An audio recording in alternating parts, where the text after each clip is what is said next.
Чувме овде повикување на народната волја. Можете, да. Чувме овде повикување на народната волја, па еве и јас, дека треба да се преслика народната волја овде. Па да подсетам, значи. На изборите СДСМ отиде заедно со БЕСА, но не и со ДУИ. А председател на ова собрание е од ДУИ. Дали е тоа согласно народната волја? Ве прашувам. Значи, во правењето на коалицијата за владата дојде до тоа председател на собрание да биде представник на партија што има 15 пратеници.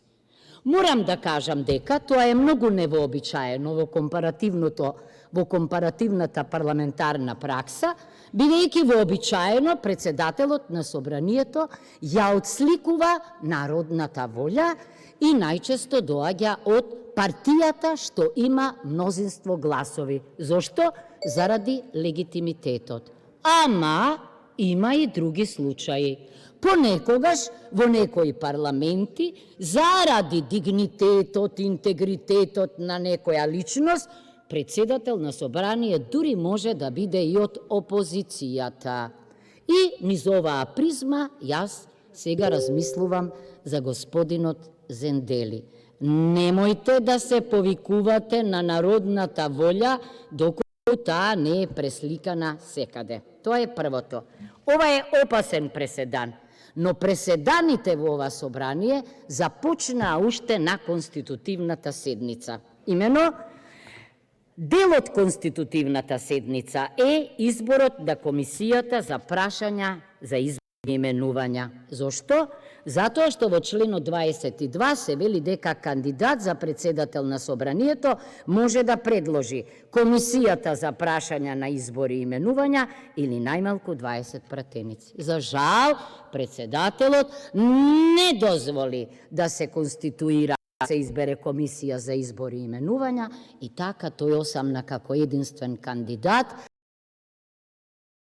предлагаат, значи и оние не можеше да дојде предлог од комисијата за избор и именувања. Има добри и лоши преседани, меѓутоа ова е лош преседан.